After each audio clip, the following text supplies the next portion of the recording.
Hello students, welcome to your WebSeek Academy English channel. Today, we will discuss the short story Oru Manunshan, which is a part of your first PUC English syllabus. This powerful and moving story is written by Vaikam Muhammad Bashir, one of the most celebrated writers in Malayalam literature. A note on the author. Vaikam Muhammad Bashir, 1908 to 1994, is a well-known Malayalam short story writer and novelist. He is known for his sympathetic portrayal of the joys and sorrows of ordinary life. His stories have been translated into English and various Indian languages. He was an honorary fellow of the Sahitya Akademi in 1970. He was the recipient of the Central Sahitya Akademi Award and Padma Shri in 1982.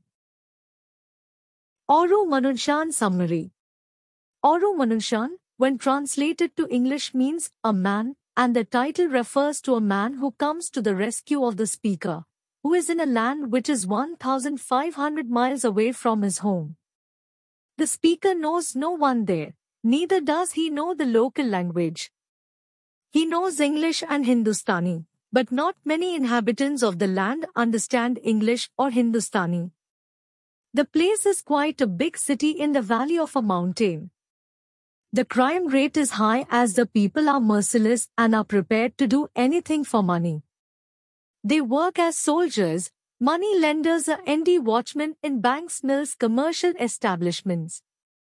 The speaker, who stays in a small room, teaches English to migrant laborers from 9:30 till 11 in the night as people want to learn English, to write addresses in English at the post office.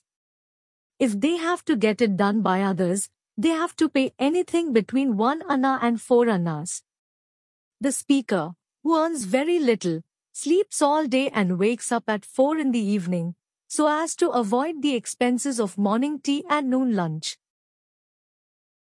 One evening he goes to a crowded restaurant to have his food, and when he has to pay the bill of 11 annas, he realizes that his purse with his life savings of 14 rupees is missing. But the owner of the restaurant thinks that the speaker is trying to cheat him and threatens to gouge his eyes out. None of the others at the restaurant seem to have any kindness either. The speaker pleads with the owner to keep his coat as shorty. But the owner guffaws and makes the speaker remove his coat, shirt, and shoes. When he wants the speaker to remove even the trousers, the speaker pleads with him for mercy, saying he has nothing inside. This only invokes more laughter, and the restaurant owner, along with 50 other people gathered there, forces the speaker to strip further, and says mockingly, "There must be something inside." The speaker, now resigned to his fate, starts unbuttoning his trousers, all the time imagining himself standing naked in front of others, with his eyes gouged out. It is at this point that a blue-eyed, fair-complexioned, a 6-footer with a red turban and white trousers intervenes and offers to pay the amount due to the owner. He asks the speaker to go with him, and when the grateful speaker asks for his name, he says he has no name. When the speaker says mercy must be his name, he does not react and walks on until they reach a deserted bridge. There, after making sure that no one is around, the stranger takes out 5 wallets and asks the speaker which of these is his. He wants the speaker to go away without turning around and adds that the speaker should not admit to anyone that he has seen the man. He gives the wallet, which has been identified by the speaker as his own, with the money intact, and leaves the place wishing the speaker that he be helped by God. The speaker, on his part, hopes that God would help the stranger. It is clear that the man, who helps the speaker, in reality, is the pickpocket who has stolen the purse of the speaker, in addition to 4 other wallets. Though the speaker is more than grateful to the man, the situation raises many ethical questions. Do we take the pickpocket as a man with a kind heart? Following one line of argument, we can say that he definitely is. Otherwise, he wouldn't have helped the speaker. Had he been totally hard-hearted, he would have probably had a lot of fun watching the humiliation of the speaker, knowing full well that the speaker is telling the truth. One more point that goes in his favor is the truth that the money he pays at the restaurant is not from the 14 rupees of the speaker. In fact, he asks the speaker to count his money and make sure that the amount is not touched. But this doesn't absolve him of wrongdoing. What would have happened to the speaker if the man who had picked his pocket wasn't around? What about the plight of the other 4 people who have lost their wallets? Isn't there the possibility that they too would probably be in similar or even worse situations? There is also the question of the background of the thief. Has he indulged in the crime because of some unavoidable circumstances, or is it that he is a man who wants to earn some quick money? The various ethical questions point in one direction. We cannot sit in judgment of the actions of others. No case can be judged from a single point of view. There are multiple possibilities. However, it is evident that, though a criminal, the man, Oru Manunshan, is certainly a person with some goodness in his heart, and the speaker would always remember him as his kind savior. Oru Manunshan Comprehension 1. 1. How far was the big city from the narrator's hometown? Answer: around 1,500 miles. 2. Where did the narrator stay in the big city? Answer: in a very small, dingy room. 3. For the money, people would do anything, even fill in the blank. Answer: commit murder. 4. What was the narrator doing to earn a living? Or, how did the narrator earn his living in Oru Manunshan? Or, what did the narrator teach the migrant laborers in Oru Manunshan? Answer: he taught English to some migrant laborers. 5. Dash was considered a great education there. A. Learning English. B. Learning to write an address in English. C. Writing addresses at the post office. Answer: B. Learning to write an address in English. 6. What reason did the narrator give for sleeping all day and having food in the evening? Or, why did the narrator have food only in the evening? Answer: so that he could save the expense of drinking his morning tea and eating the noon meal. 7. How much money did the narrator have in his pocket as his life savings? Or, what was the narrator's life savings? Answer: 14 rupees. Oru Manunshan Comprehension 2. 1. Describe the people and the place where the incident took place. Or, what does the narrator say about the people of the city where he lived? Or, describe the people and the place where the narrator stayed. Answer: the place was quite a big city in the valley of a mountain. The inhabitants did not have the virtue of mercy in their heart and were a cruel lot. They were ready to do anything for money. Shocking incidents like murder, robbery, pickpocketing were the order of the day. The inhabitants worked as soldiers, money lenders and watchmen in banks, mills, commercial establishments. They had no knowledge of English, and it was as though they were content in their own small world of malice and meanness. 2. What was the routine of the narrator in the city? Answer: there was nothing exciting about the routine of the narrator in the city. He taught the migrant laborers English as they wanted to write addresses in English at the post office. As they were working people, he could teach them only in the evening. Usually, his teaching went on from 9:30 till 11 in the night.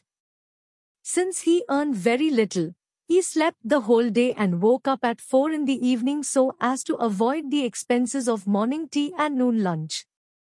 3. Give an account of the embarrassing experience of the narrator at the restaurant. Answer: One evening the narrator goes to a crowded restaurant to have his food, and when he has to pay the bill of 11 annas, he realizes that his purse with his life savings of 14 rupees is missing. But the owner of the restaurant thinks that the speaker is trying to cheat him and threatens to gouge his eyes out. None of the others at the restaurant seem to have any kindness either. The speaker pleads with the owner to keep his coat as shorty. But the owner guffaws and makes the speaker remove his coat, shirt, and shoes. When he wants the speaker to remove even the trousers, the speaker pleads with him for mercy, saying he has nothing inside. This only invokes more laughter, and the restaurant owner, along with 50 other people gathered there, forces the speaker to strip further, saying mockingly, "There must be something inside." The speaker, now resigned to his fate, starts unbuttoning his trousers, all the time imagining himself standing naked in front of others, with his eyes gouged out. We see that the narrator is not only embarrassed but also humiliated. Since he is not a cheat, it must have been terribly embarrassing for him to have realized that he had eaten his food at the restaurant, but had no money to pay for the food. His embarrassment would have increased when the owner of the restaurant treated him as a cheat. But, to top it all, the cruel way in which not only the owner but also the people gathered there treated him would have been humiliating for the narrator. 4. A stranger saved the day for the narrator. How? Or, how did the stranger come to the help of the narrator? Or, how does the stranger rescue the narrator in Oru Manunshan? Answer. When the narrator is at the point of removing his trousers, though he has nothing inside, a blue-eyed, fair-complexioned 6-footer, with a red turban and white trousers, intervenes and offers to pay the amount due from the narrator to the restaurant owner. He asks the speaker to go with him, and when the grateful speaker asks for his name, he says he has no name. When the speaker says mercy must be his name, he does not react and walks on until they reach a deserted bridge. There, after making sure that no one is around, the stranger takes out 5 wallets and asks the speaker which of these is his. He wants the speaker to go away without turning around and adds that the speaker should not admit to anyone that he has seen the man. He gives the wallet, which has been identified by the speaker, with the money intact, and leaves the place wishing the speaker that he be helped by God. The speaker, on his part, hopes that God would help the stranger. Thus we see that the pickpocket helps the narrator not only at the restaurant but also outside by returning the purse. This is how the act of kindness gains in significance. First of all, the pickpocket is good enough to help the man who faces humiliation as he has lost his purse. Secondly, he is kind enough to return the purse. Thirdly, the 11 annas that he pays is not the narrator's money, but his own.